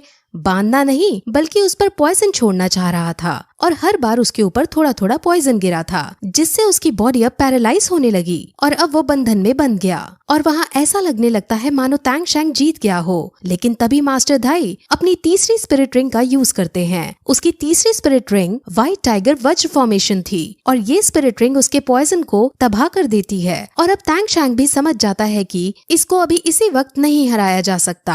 अब मिस्टर धाई जीत जाता है, लेकिन वो टैंग शैंग की बहुत तारीफ करता है क्योंकि उसकी स्पिरिट सोल एक स्टिक ब्लू सिल्वर ग्रास की थी, लेकिन फिर भी उसने अच्छी लड़ाई लड़ी थी। ऐसा लग रहा था मानो मिस्टर धाई टैंगशैंग को यहाँ परखने आए हों, क्योंकि वो जीतने के बाद सीधे वहाँ से चले जाते हैं। वो रूम भी नहीं लेते और रूम की बुकिंग जीवू को मिल जाती है। अब मिस्टर धाई की स्टोरी भी हमें आगे पता चलेगी, क्योंकि वो भी श्रेक स्कूल के अंदर ही एडमिशन लेने वाले हैं। अब वो दोनों फिर अपने रूम में जाने लगते हैं और रास्ते में वो मिस्टर धाई के बारे में बातें करते हैं। जीवू कहीं ना कहीं टैंगशैंग को पसंद करती थी, लेकिन टैंगशैंग एक जिम्मेदार और मैच्योर इंसान की तरह उसकी देखभाल किया करता था। अब रूम में पहुंचने पर उन्हें रूम बहुत अलग सा नजर आता है, क्योंकि वो असल में एक हनीमून होटल था। और ये देखकर टैंगशैंग को बहुत अजीब लगता है, क्योंकि जीवू इतने शानदार रूम को देखकर बहुत खुश होती है और वो यहाँ वहाँ उछलकर सीधे बेड पर जाकर लेट जाती है। टैंगशैंग अब उसको बेड पर लेटा देख सोफे पर जाकर लेट जाता है और आज की लड़ाई के बारे में सोचने लगता है। असल में वो ये सोचता है कि अगर वो चाहता तो हिडन वेपन्स का यूज करके उसे हरा सकता था, लेकिन इससे हिडन वेपन की सच्चाई सबके सामने आ जाती, इसीलिए उसने हिडन वेपन्स का यूज नहीं किया था।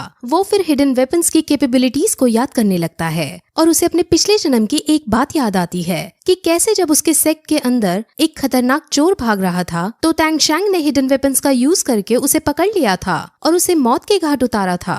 अब फिर अगले दिन वो दोनों शहर घूमने जाते हैं, जहाँ एक शॉप के अंदर जाने पर टैंगशैंग को एक क्रिस्टल नजर आता है। वो उसे खरीदना चाहता है और जब वो इसका रेट पूछता है तो शॉपकीपर उसे बहुत ज्यादा दाम बढ़ाकर बताता है। टैंगशैंग मान जाता है, लेकिन जीवू उसे इतनी महंगी डील ना करने को कहती है। लेकिन तभी जब शॉपकीपर ये देखता है कि टैंगशैंग किसी भी कीमत पर ये खरीदना चाहता है तो वो इसके दाम और ज्यादा बढ़ा देता है। अब ये देख जीवू को गुस्सा आ जाता है और वो टैंगशैंग को लेकर वहाँ से बाहर निकलने लग जाती है। लेकिन तभी शॉपकीपर टैंगशैंग की कमर पर ग्रैंड मास्टर की दी हुई बेल्ट देखता है और वो समझ जाता है कि ये लड़का ग्रैंड मास्टर का डिसाइपल है। वो फिर उसे ये पीस फ्री में देने लगता है, लेकिन फिर भी टैंगशैंग उसके कुछ पैसे देकर उस पीस को अपने साथ रोज होटल में ले जाता है और वहाँ हैमर की मदद से उसको क्रश करके उसके ग्रैन्यूल्स को कलेक्ट करता है। असल में ये एक हेयर क्रिस्टल था और इस दुनिया में तो इसे एक नॉर्मल पीस ही माना जाता है, लेकिन टैंगशैंग के अकॉर्डिंग हम इससे बहुत छोटे छोटे और पतले साइज की नीडल्स बना सकते हैं और ये हिडन वेपन से भी ज्यादा शक्तिशाली हथियार साबित हो सकते हैं। टैंगशैंग को क्योंकि पिछले जन्म की नॉलेज थी, इस वजह से वो यहाँ एक नए तरह का हथियार बना पाया। जीवू ये देखकर बहुत शौक होती है और अब दोनों फिर और ज्यादा देर ना करते हुए श्रेक स्कूल की तरफ निकल जाते हैं। वहाँ पहुँचने पर वो एक लंबी लाइन देखते हैं और वहाँ जो उन्हें एंट्री दे रहा था वो उन सभी को टेस्ट कर रहा था। वहाँ जो बच्चा कमजोर था उसे वो एंट्री नहीं दे रहा था और जब वो बच्चा रिफंड की डिमांड करता तो उसे सीधे सीधे भगा दिया जाता। वहाँ उन्होंने साफ ये रूल रखा था कि जो कमजोर होगा उसको यहाँ एंट्री नहीं मिलेगी और उसकी फीस भी रिफंड नहीं होगी। वहाँ पे मिस्टर धाई भी खड़ा था जो उनको संभाल रहा था, जो रिफंड की डिमांड कर रहे हैं। मिस्टर धाई रिफंड मांगने वालों को ये कह रहा था कि जो रिफंड चाहते हैं वो मुझसे फाइट कर ले और अगर मैं हार गया तो तुम्हें रिफंड मिल जाएगा। लेकिन किसी की भी हिम्मत मिस्टर धाई से लड़ने की नहीं थी और सब बिना रिफंड लिए वापस अपने अपने घर लौट रहे थे। श्रेक का नाम एक मॉन्स्टर के ऊपर है और ये स्कूल सिर्फ मॉन्स्टर्स जैसे बच्चों को ही लेता है, यानी सिर्फ उन बच्चों को जो ज्यादा खतरनाक और ताकतवर हैं। अब टैंगशैंग मिस्टर धाई को देखते हैं और मिस्टर धाई टैंगशैंग को देखता है और दोनों एक दूसरे को देखकर एक रिस्पेक्ट वाली स्माइल पास करते हैं। अब टैंगशैंग और जीवू का टेस्ट होता है और वो दोनों पावरफुल हैं, जिस वजह से उन दोनों को एंट्री दे दी जाती है। स्कूल के अंदर अपनी एक अलग ही दुनिया थी और वहाँ उनको कंपनी देने और रास्ता दिखाने के लिए मिस्टर धाई उनके साथ चलते हैं। वो रास्ते में कई तरह की बातें करते हैं जिसमें मिस्टर धाई अलग अलग सोल स्पिरिट्स के बारे में उन्हें बताते हैं। वहाँ एक लड़की भी होती है और जब मिस्टर धाई उसे देखता है तो ऐसा लगता है कि मिस्टर धाई उस लड़की को पसंद करने लगा है। अब फिर वो अंदर जाते हैं जहाँ कई सारी दुकानें मौजूद थी। वहाँ एक सॉसेज बेचने वाली वेंडर शॉप भी आती है और उस वेंडर शॉप पर फोकस करते हुए ये एपिसोड यहीं खत्म हो जाता है। अब इसके अंदर अलग अलग स्पिरिट सोल के बारे में बताया गया है जिसे हम अगले वीडियो में बताएंगे, क्योंकि अगर स्टोरी के साथ उसको एक्सप्लेन करते तो आपके लिए बहुत कंफ्यूजिंग हो जाता। सो आगे की स्टोरी हम अगले वीडियो में एक्सप्लेन करेंगे। तब तक के लिए बाय।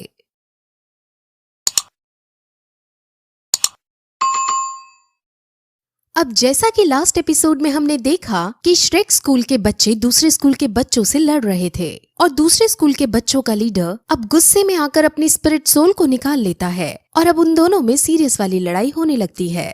दूसरे स्कूल के लीडर के पास ब्लैक टर्टल की स्पिरिट सोल है। टैंगशैन और बाकी सबको लगता है कि इसकी डिफेंस टाइप की स्पिरिट सोल है और अब इसी के हिसाब से उसको हराने की प्लानिंग बनाते हैं और फिर सब एक साथ उस पर अटैक करने की कोशिश करते हैं। लेकिन वो उनके सभी अटैक से बच जाता है और उनके ऊपर हंसता है।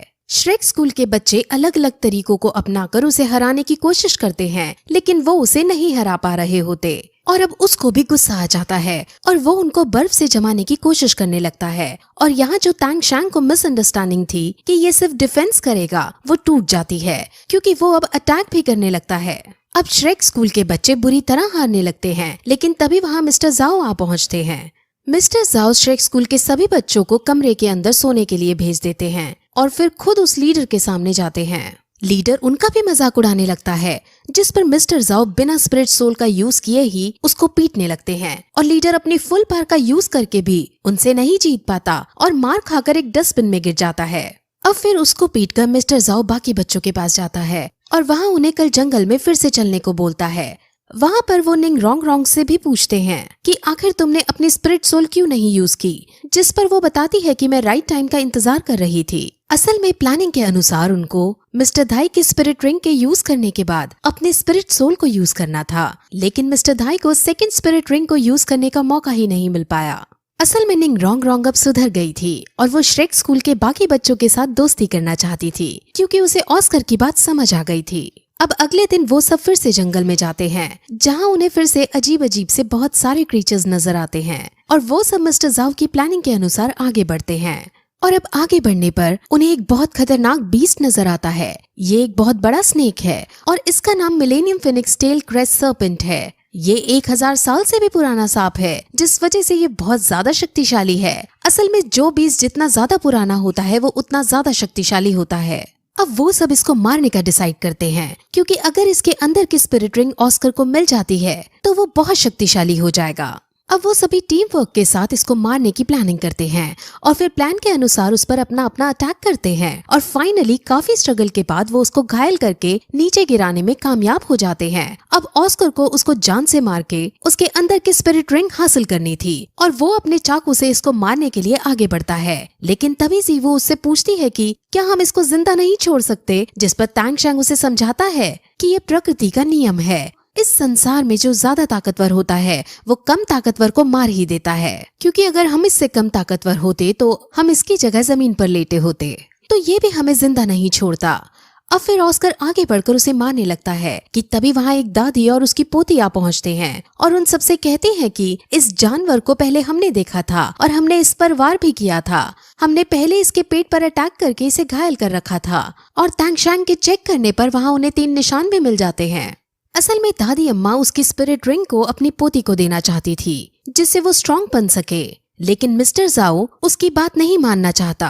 असल में दादी और दादा यानी दादी के पति बहुत ज्यादा स्ट्रॉन्ग हैं। अगर दादा और दादी एक साथ मिलकर फाइट करें तो इनसे कॉन्टिनेंट के बड़े बड़े योद्धा हार जाएंगे, लेकिन अभी दादी अकेली है और दादा इसके साथ नहीं है, जिस वजह से मिस्टर जाओ चाहे तो इसे हरा सकते हैं, लेकिन मिस्टर जाओ कोई रिस्क नहीं लेना चाहते क्योंकि क्या पता दादा यहीं कहीं जंगल में हो।